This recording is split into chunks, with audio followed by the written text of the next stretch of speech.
ये जो cease fire हुआ है इसको आप कैसे देखते हैं? क्या इस पर यकीन किया जा सकता है?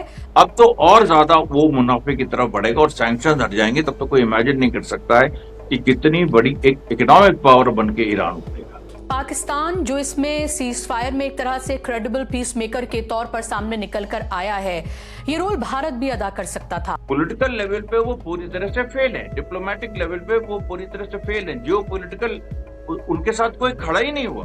ये जो 10 शर्तें रखी गई हैं, 10 शर्तें, इसको आप कैसे देख रहे हैं? और वाकई में अगर इस पर मोहर पूरी तरीके से लग जाती है तो इसका मतलब क्या है?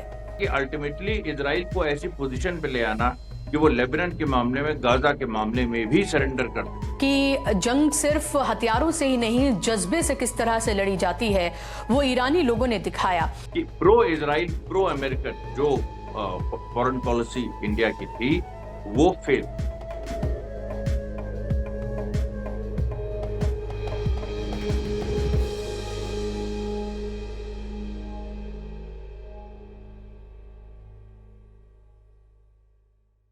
आदाब, नाउज नेटवर्क देख रहे हैं आप। मैं हूं आपके साथ बुशरा खानम फहद। जब दुनिया ये इंतजार कर रही थी कि ईरान के ऊपर कयामत बरसेगी, उसी सुबह खबर ये आई कि सीज फायर हो गया है। सीज फायर, वो भी 2 हफ्तों का, वो भी ईरान की शर्तों पर। यानी कि डोनाल्ड ट्रंप और अमेरिका ने पूरे तरीके से ईरान के सामने घुटने टेक दिए हैं, क्योंकि जो शर्तें ईरान ने रखी हैं वो देखने लायक हैं। अगर उन शर्तों को डोनाल्ड ट्रंप मानते हुए इस सीज फायर के लिए अगर राजी हुए हैं तो समझिए कि दुनिया की सो कॉल ये वर्ल्ड पावर जो है वो कहां आकर खड़ी हो गई सिर्फ 40 दिनों में। एक ऐसे कंट्री ने जिसके ऊपर सालों से सैंक्शंस लगे हुए हैं, जिसको पूरी दुनिया से काट दिया गया, जिसकी पूरी टॉप लीडरशिप को खत्म कर दिया गया, इलीगल वॉर जो है वो छेड़ी गई, उस कंट्री ने 40 दिन में दुनिया की सबसे बड़ी पावर अमेरिका को घुटनों पर ला दिया। और ये लाइव पूरी दुनिया ने देखा। अब ईरान का दबदबा पूरी दुनिया में इस तरह से कायम हुआ है कि अब वो खत्म होने नहीं जा रहा है। क्या ये एक नया वर्ल्ड ऑर्डर हम अपनी आंखों के सामने बनता देख रहे हैं या ये बन गया है? सवाल ये है कि क्या उस न्यू वर्ल्ड ऑर्डर में जो सुपर पावर कंट्रीज हैं उसमें अब ईरान भी शुमार हो गया है क्या? एक बार मैं आपको जो शर्तें हैं वो मैं आपको पढ़ के सुनाना चाहूंगी, क्योंकि वो बहुत इंपॉर्टेंट हैं। ईरान ने जो 10 शर्तें रखी हैं जिसको अमेरिका ने मान लिया है, और ये बाकायदा तौर पर डोनाल्ड ट्रंप ने अपने सोशल मीडिया पर इसको लिखा भी है, वो ये है कि अमेरिका अब हमला नहीं करेगा, स्ट्रेट ऑफ हॉर्मूज पर ईरान का पूरी तरीके से कंट्रोल बना रहेगा, वो यूरेनियम इनरिचमेंट जो है वो करता रहेगा, उसको मंजूरी दी गई है, सभी प्राइमरी सैंक्शंस हटाए जाएंगे, सभी सेकेंडरी सैंक्शंस को भी खत्म किया जाएगा, यूनाइटेड नेशन सिक्योरिटी काउंसिल के सभी प्रपोजल खत्म किए जाएंगे, इंटरनेशनल एटॉमिक एनर्जी एजेंसी के बोर्ड ऑफ गवर्नेंस के जो सभी प्रपोजल हैं वो भी खत्म किए जाएंगे, ईरान को मुआवजा दिया जाएगा जो उसका नुकसान हुआ है, इलाके से अमेरिकी फौजें हटेंगी और हर मोर्चे पर जंग बंदी होगी, जिसमें हिजबुल्लाह, लेबनान के इस्लामिक रेजिस्टेंस के खिलाफ जो कार्रवाई है वो भी शामिल है। तो ये जो सीज फायर है वो सिर्फ ईरान तक महदूद नहीं है, बल्कि लेबनान से लेकर और तमाम जगहों पर जो रेजिस्टेंस, जहां जो फोर्सेज हैं वहां तमाम जगहों पर ये होने जा रहा है। इसको किस तरह से देखा जाए, अमेरिका के हवाले से किस तरह से देखा जाए, जो एक क्रेडिबल पीस मेकर के तौर पर पाकिस्तान उभरा है उसको किस तरह से देखा जाए, इसी सब पर आज हम बात करेंगे। और मेरे साथ बात करने के लिए war historian, author, west Asia मामलों के जानकार अमरीश मिश्रा जी जुड़ गए हैं, जिनको आप सुनना बेहद पसंद करते हैं। अमरीश जी, बहुत स्वागत, इस्तकबाल आपका नाउज नेटवर्क में। Thank you. अमरीश जी, आपकी सबसे पहले आपका रिएक्शन, ये जो सीज फायर हुआ है इसको आप कैसे देखते हैं? क्या इस पर यकीन किया जा सकता है?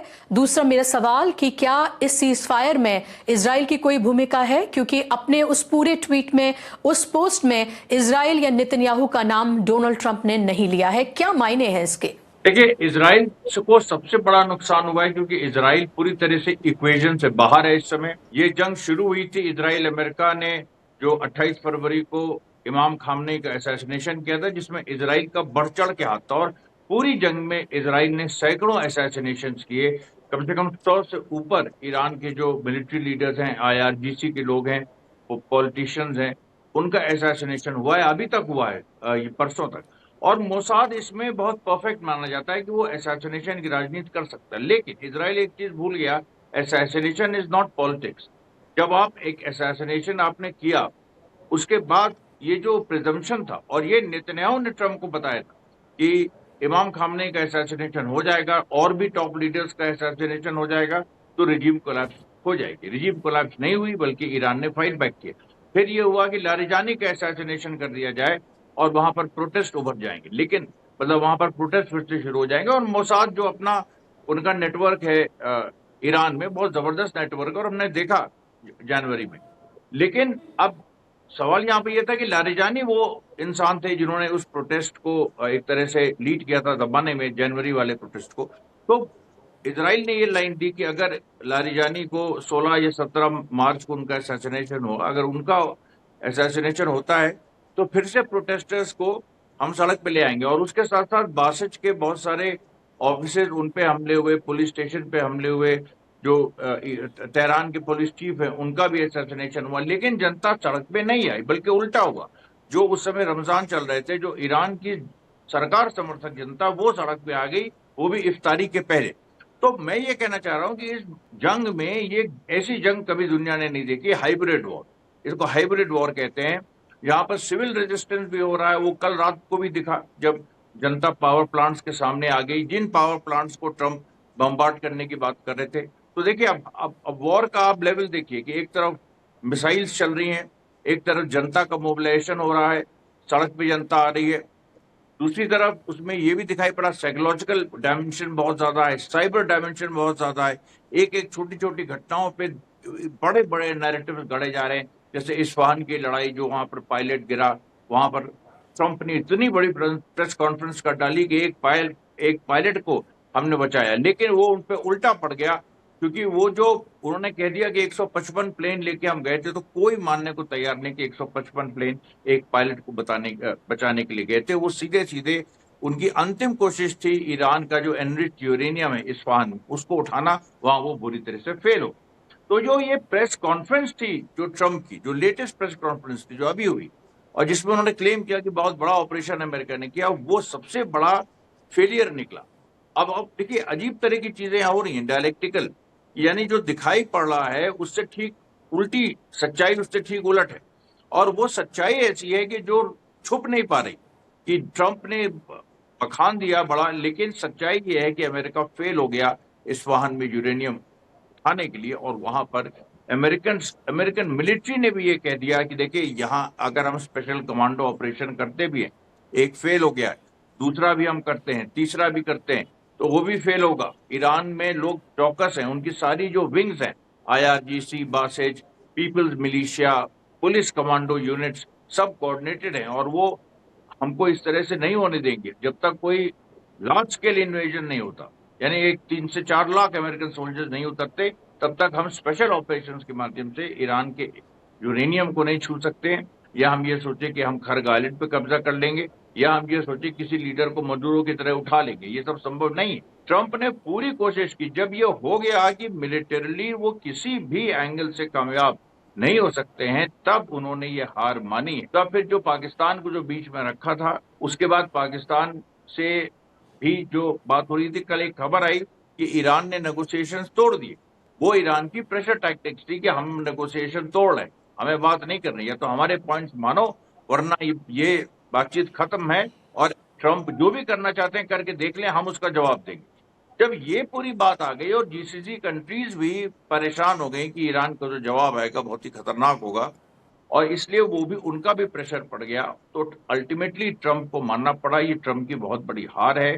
उन्होंने यहां तक मान लिया कि जो स्ट्रेट ऑफ हुर्मुज है, उसमें उन्होंने, जो ट्रंप का स्टेटमेंट आया है कि ये कौन कंट्रोल करेगा, इस पे बातचीत होगी। इसका मतलब ही, और चाइना ये पहले स्टेटमेंट दे चुका है कि स्ट्रेट ऑफ हुर्मुज में ईरान को अलग नहीं किया जा सकता। यानी 28 फरवरी के पहले की जो स्थिति स्ट्रेट ऑफ हुर्मुज की थी, कि वो एक इंटरनेशनल वाटरवे था, वो स्थिति बरकरार नहीं रह सकती है। इस नई परिस्थिति में ईरान के साथ कौन और फोर्सेज होंगी, चाइना होगा, रशिया होगा, अमेरिका भी कोशिश करेगा आने की, लेकिन उसको आने नहीं दिया जाएगा।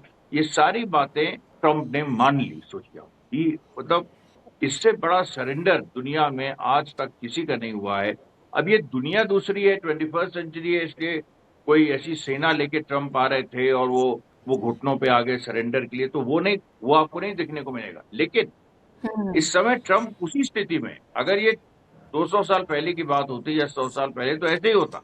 यही हुआ है कि ट्रम्प सरेंडर करके घुटनों पे आ गए। लेकिन अब यह है कि वो, क्योंकि हम एक ऐसे वर्ल्ड में रह रहे हैं जहां बहुत सारी हाइब्रिड वॉर का जमाना है, बहुत सारी ऑनलाइन वॉर भी चल रही है, जमीन पे भी लड़ाई चल रही है, तो इसको आप ये मानिए कि ट्रम्प का ये कहना, ये चीज, ये लाइन लिखना कि की स्टेट ऑफ हुर्मुज में अब आगे बात होगी, किसका कंट्रोल रहेगा, और उसमें ईरान का उन्होंने ये नहीं कहा कि but it will not be in the hands of Iran, जो वो पहले कह रहे, ये उन्होंने नहीं कहा अपने मैसेज में।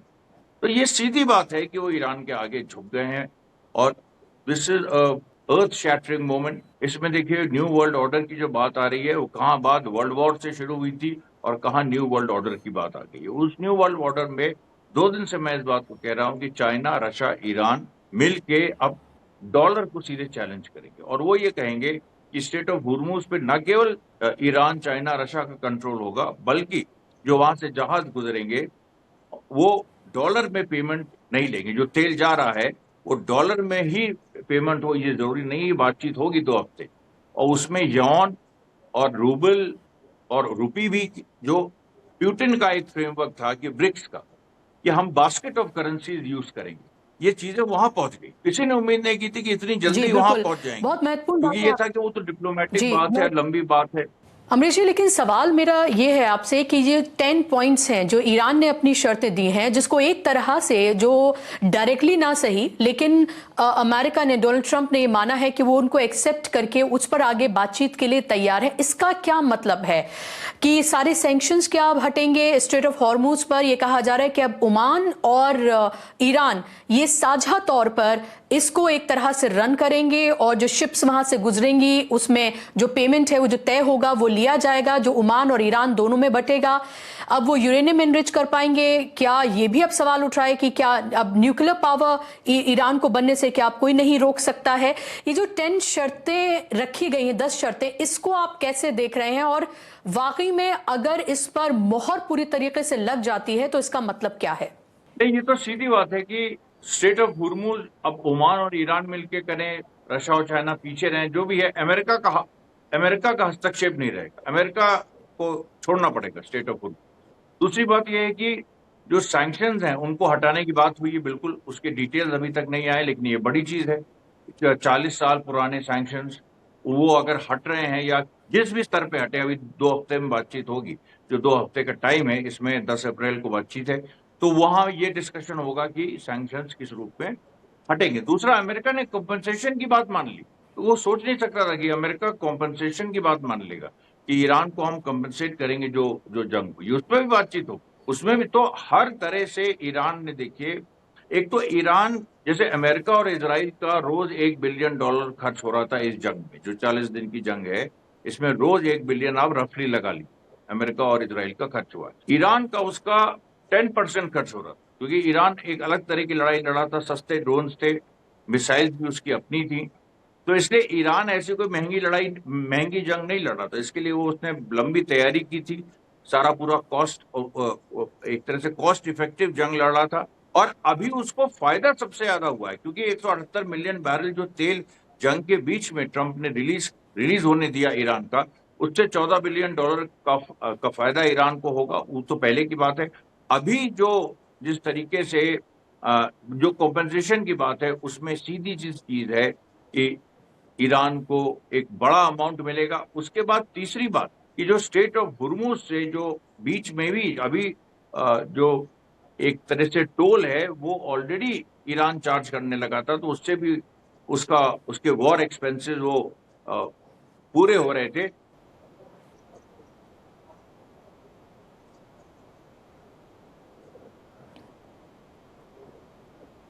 जी, ये जो बातचीत होने जा रही है 10 अप्रैल को, इसको आप किस तरह से देख रहे हैं अमरीश जी, और पाकिस्तान के रोल को आप कैसे देख रहे हैं? जब पूरी दुनिया इसका इंतजार कर रही थी, या पूरी दुनिया में एक तरह से एक डर था कि न जाने एक पागल सन की आदमी जिसका नाम डोनाल्ड ट्रंप है, जो जिस तरह के ट्वीट कर रहा है, गाली गलौज एक तरह से उन ट्वीट्स में थी, पूरी सिविलाइजेशन को खत्म करने की बात थी, ईरानियों को वो इंसान नहीं बल्कि जानवर की कैटेगरी में वो रख रहा था, और उस सब के बीच अचानक ये सीज फायर, और उसमें एक क्रेडिबल मीडिएटर के तौर पर पाकिस्तान का आना, और यह भी कहा गया कि एंड मूवमेंट पर चाइना का भी इंटरवेंशन हुआ, जिसके बाद ये सीज फायर जो है उसको अमेरिका ने भी माना है और ईरान ने भी माना है। इस सारे सिनेरियो को आप कैसे देख रहे हैं? देखिए बुशरा जी, क्या है, मैंने पहले भी कहा, ये हाइब्रिड वॉर थी। हाइब्रिड वॉर का मतलब जो एक देश ईरान, अमेरिका इजराइल से लड़ रहे थे एक तरफ, दूसरी तरफ उसके चारों तरफ दुनिया के कई देश इन्वॉल्व थे कूटनीति में। यानी उस जंग के जो फॉल आउट है, डिप्लोमेटिक जो फॉल आउट है, वो भी साथ साथ चल रहा।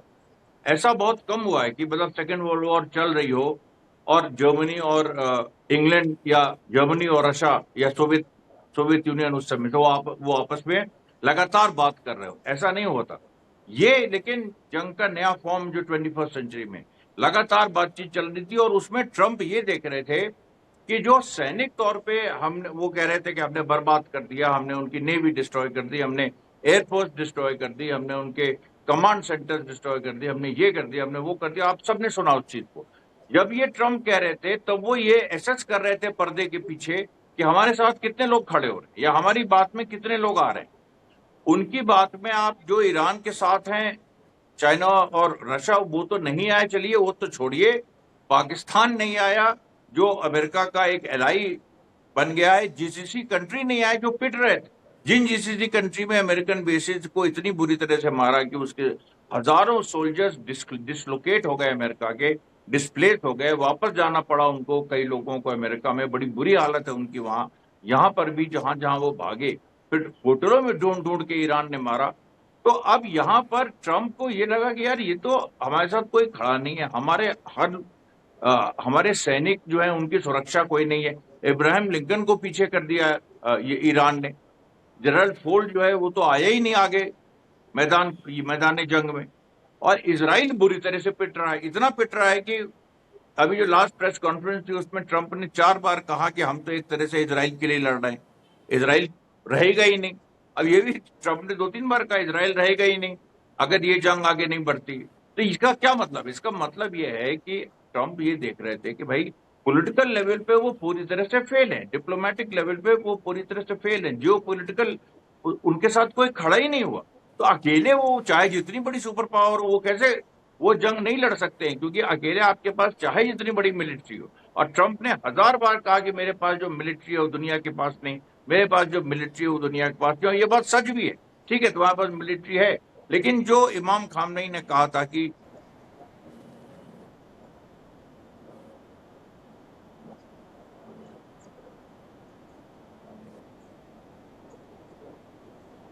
जी बिल्कुल, और ये साफ तौर पर हमने देखा, और हमने ये भी देखा इन 40 दिनों में कि जंग सिर्फ हथियारों से ही नहीं, जज्बे से किस तरह से लड़ी जाती है वो ईरानी लोगों ने दिखाया। जब ये लग रहा था कि ईरान पर कयामत बरस सकती है, उसी रात हमने देखा कि लाखों की तादाद में ईरानी अपने घरों के बाहर निकले। जिन जगहों पर, जिन एनर्जी इंफ्रास्ट्रक्चर पर कहा जा रहा था इनको निशाना बनाया जाएगा, वहां पर ह्यूमन चेन्स बनाई गई। उन इंफ्रास्ट्रक्चर के बाहर म्यूजिशियन एक बैठकर बाकायदा तौर पर म्यूजिक प्ले कर रहे हैं, और लोग लाखों की तादाद में सड़कों पर आए। और फिर हमने देखा कि उन्होंने, वही लोग जो लाखों की तादाद में इकट्ठा थे, उन्होंने जीत का जश्न भी मनाया।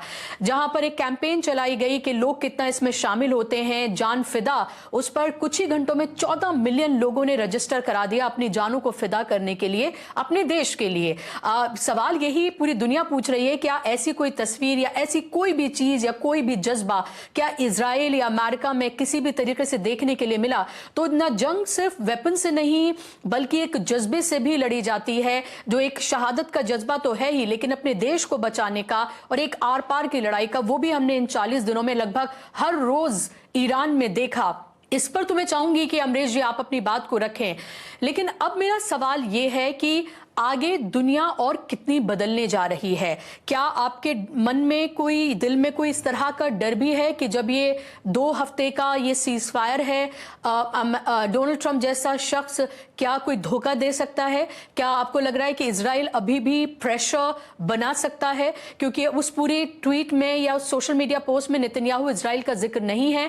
जो कैंट ये कह रहे हैं, उन्होंने बाकायदा तौर पर वीडियो बनाई है और उनका ये कहना है कि इजराइल इससे बहुत अपसेट है और वो एक तरह से हमला कर सकता है। तो ये देखना होगा कि कहीं ऐसा ना हो कि इन पीस कॉन्वर्सेशन के दौरान इजराइल अपनी कोई हरकत जो है उसको अंजाम दे। नहीं, इजराइल तो कुछ भी कर सकता है। देखिए, इजराइल डेस्परेट है, इजराइल हार चुका है बुरी तरह से। उसकी जनता, जहां ईरान की जनता अपनी सरकार के पक्ष में सड़क पे आ रही है, इजराइल की जनता अपनी सरकार के विरोध में सड़क पे आ रही है। अमेरिका की जनता अपनी सरकार के विरोध में सड़क पे आ रही है। और कितने सर्वे में कि this is an unpopular war in America. Trump के खिलाफ है लोग, इस वॉर को नहीं चाहते। जो ट्रंप के सपोर्टर्स है, रिपब्लिकन, उनका भी बड़ा हिस्सा, आधे से ज्यादा, इस जंग को नहीं चाहता। तो ये तो देखिए, अब इजराइल यहां पर कुछ कर दे, कोई टैक्टिकल न्यूक्लियर वेपन चला दे ईरान के ऊपर, डेस्परेशन में वो कुछ भी कर सकता है, क्योंकि इजराइल टूट रहा है। इजराइल इसके बाद क्या होगा अभी वो देखना बाकी है। लेबनान में इजराइल ने कहा है कि लेबनान के सीज फायर को हम नहीं मानेंगे, तो वो नहीं माने। वहां पर इतना हिजबुल्लाह मार रहा है, जो सच्चाई है, इतना मार रहा है कि इजराइल की, अब मैं कोई शब्द उसके लिए नहीं है, नानी याद आ गई या जो भी, लेकिन जो स्थिति है, 100 से ज्यादा मरकबा टैंक उड़ चुके हैं। कभी ऐसा नहीं हुआ। 100 प्लस, गिनती ही करना बंद कर दी लोगों ने कि जितने, माने जो पूरा इजराइल का ये था कि हिजबुल्लाह खत्म हो गया है और हमें एक बफर जोन बनाना है। बफर जोन का मतलब यही है कि लेबनान के एक हिस्से को ले लेना, उसको इजराइल में मिला लेना, जैसे सीरिया के एक हिस्से को मिलाने की अभी जद्दोजहद चल रही है ईरान द्वारा। इसके बाद हिजबुल्लाह ऑफेंसिव पे आ गया, यानी हिजबुल्लाह जो है अब इजराइल को लेबनान से, साउथ लेबनान में जहां तक अंदर भी थोड़ा बहुत घुसा, इजराइल वहां से भी खदेड़ देगा अगर जंग चलती है। और अगर जंग नहीं चलती है तो इजराइल को वैसे ही विड्रॉ करना पड़ेगा। तो इसलिए देखिए, अभी बहुत कुछ ऐसी चीजें हैं जो होनी है। गाजा का सवाल है, गाजा में हमारी रिपोर्ट है कि हमास मजबूत हुआ है। अब इस पे वो आगे, अच्छा, हमास को डिसआर्म करने की बात थोड़ी तेज हुई है, लेकिन हमास ने मना किया। और अब ये जो सीज फायर हुआ है, इसका क्या असर पड़ेगा? जाहिर सी बात है, ईरान का तो स्टैंड है कि हमास डिसआर्म नहीं होना चाहिए। वो हमास ने कह दिया हम डिसआर्म नहीं होंगे। और फिर से अगर इजराइल जंग शुरू करना चाहता है गाजा में, तो करके देख ले। उधर जो यमन की बात है, यमन भी एक लेटर स्टेज में जंग में आया। और आपको एक चीज और बता दें, ये भी एक बहुत महत्वपूर्ण बात है। ईरान ने कहा था कि स्ट्रेट ऑफ हुर्मुज तो बंदी है, अगर अमेरिका ने हमारे इंफ्रास्ट्रक्चर पे हमला किया तो हम बाब अल मंदाब स्ट्रेट भी बंद कर देंगे। तो अब दो दुनिया की जो चोक पॉइंट्स है, जहां से दुनिया का व्यापार होता है, 20% व्यापार स्ट्रेट ऑफ हुर्मुज बंद करने से प्रभावित हुआ। अगर बाब अल मंदाब, जो कि सीधे यमन के कंट्रोल में है, अगर वो भी बंद कर दिया जाता तो क्या हो? यूरोप का माल पहुंच ही नहीं सकता था एशिया, कोई तरीका नहीं था।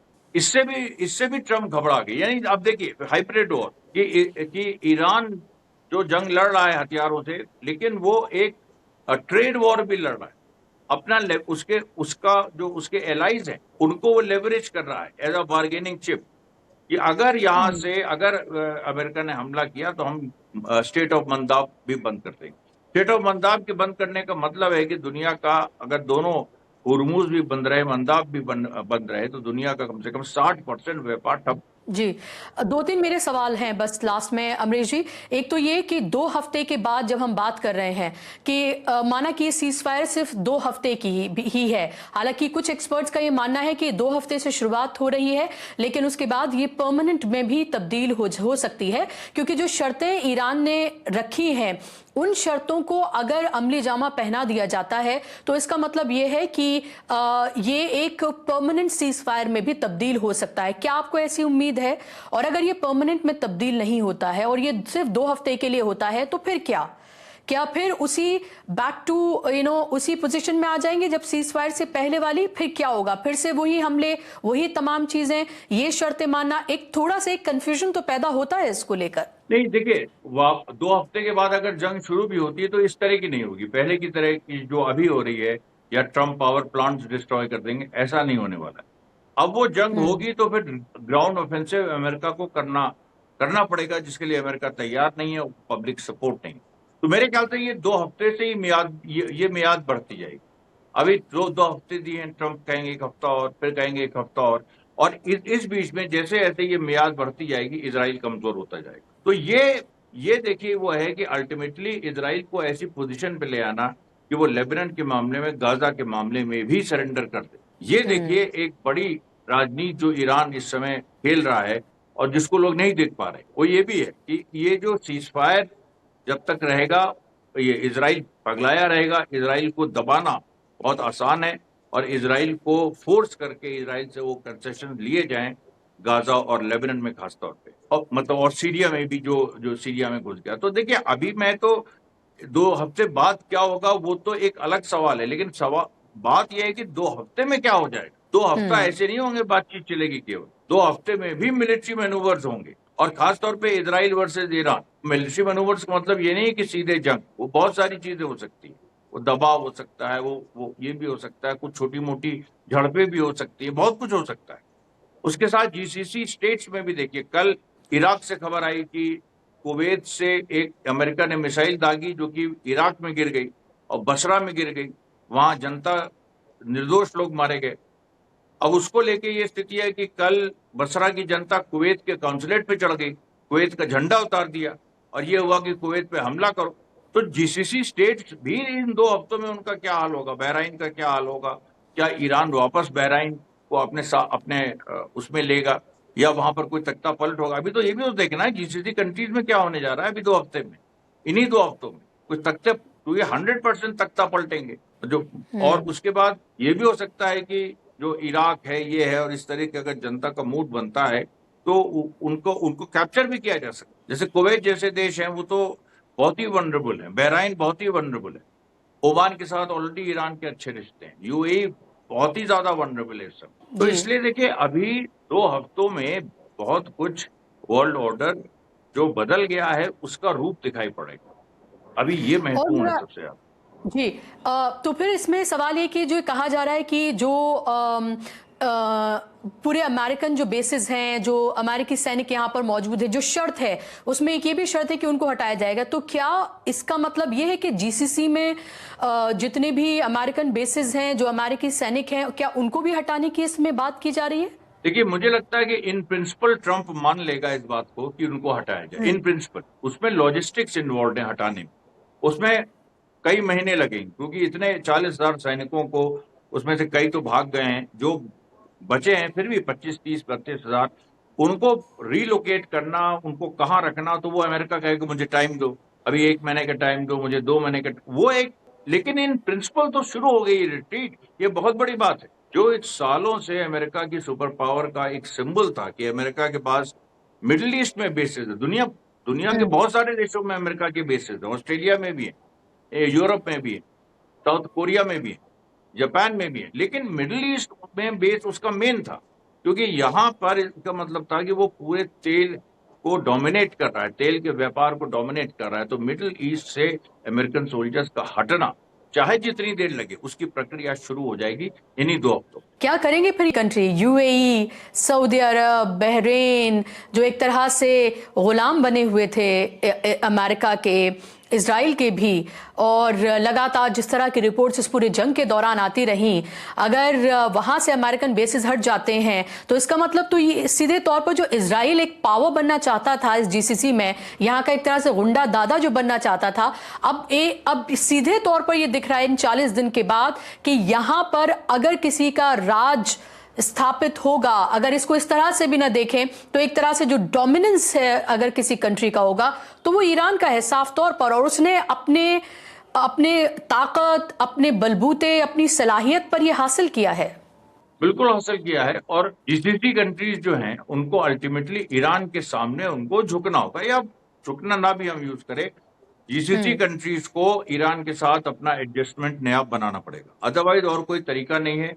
बुरी तरीके से जीसीसी कंट्रीज जो हैं वो इस समय अस्तित्व के संकट में है, अस्तित्व के संकट में इजराइल भी है, जीसीसी कंट्रीज भी हैं, दोनों। तो ये देखिए एक इसका एक वो हो जाएगा कि जो मिडिल ईस्ट में नया ऑर्डर है, सबसे पहले मतलब या यूं कहिए कि वर्ल्ड ऑर्डर जो नया बनेगा उसमें सबसे पहले उसका असर मिडिल ईस्ट पे पड़ेगा। This is the first thing, first effect of the war.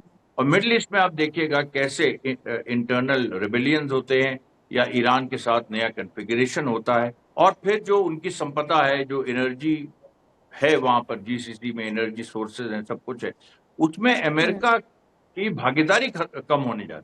सबसे बड़ी बात ये जी, जो कि बहुत इंपॉर्टेंट है और साफ तौर पर ये लग रहा है कि जिस तरह से पूरा क्राइसिस पूरी दुनिया में पैदा हो रहा था स्ट्रेट ऑफ हॉर्मुज बंद होने के बाद, और या फिर ये कहें कि जो ईरान जिस तरह से कहता है कि दुश्मनों के लिए बंद होने के बाद, जाहिर सी बात है कि वो साफ तौर पर हम ये देख रहे हैं कि वो भी इस सीज फायर का एक सबसे बड़ा रीजन बनता हुआ नजर आ रहा है।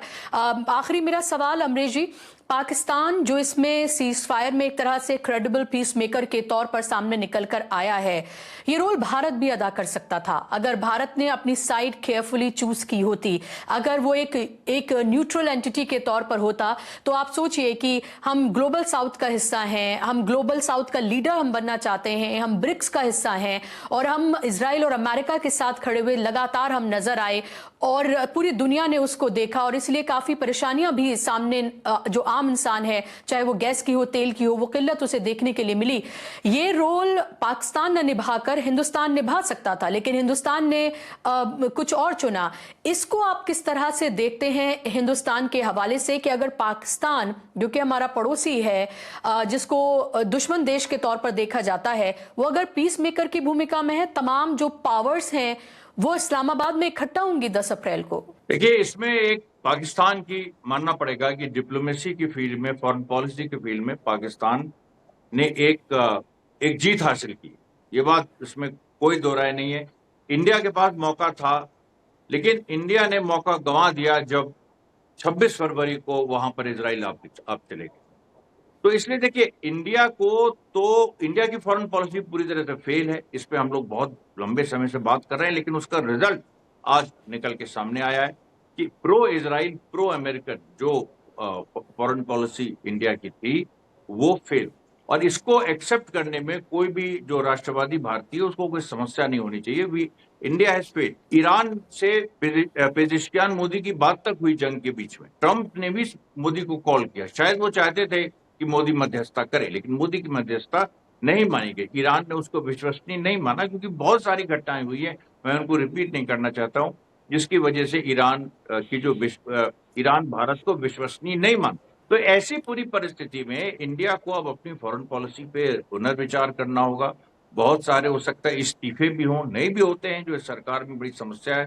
तो अब इस सरकार को ये तय करना होगा कि वो किधर जाएगी। उसकी ज्योग्राफी सब कुछ यही दिखा रही है कि उसको ईरान, रशिया, चाइना के साथ जाने में उसको कोई हिचक नहीं होनी चाहिए। लेकिन अगर वो हिचक होती है, वो बरकरार रहती है, अभी भी ये गलती करते हैं मूड को रीच करने में, इंटरनेशनल मूड को रीच करने में, तब तो फिर भगवान ही माने, क्या कहा जाए। जी बिल्कुल बिल्कुल, आप बहुत महत्वपूर्ण बात आप कह रहे हैं। और देखिए, ये कहा गया था यूक्रेन और रशिया की वॉर में कि पापा ने वॉर रुकवा दी, लेकिन अब ऐसा लग रहा है कि अगर इसको रिफ्रेम किया जाए सेंटेंस को, कि पापा ने तो वॉर नहीं रुकवाई, लेकिन पड़ोसी ने जरूर वॉर रुकवा दी, जिसको बहुत ज़्यादा सोचने की ज़रूरत है हिंदुस्तान को अपनी फॉरेन पॉलिसी तमाम चीज़ों को देखते हुए, कि आखिर ये जो मीडिएटर के तौर पर, क्रेडिबल मीडिएटर के तौर पर जो पाकिस्तान ये उभरा है, वहाँ भारत आगे क्या सोचने जा रहा है। 2 हफ्ते बहुत महत्वपूर्ण है। इन 2 हफ्तों में जो कुछ होगा वो आगे सब कुछ ये डिसाइड करेगा कि क्या होने जा रहा है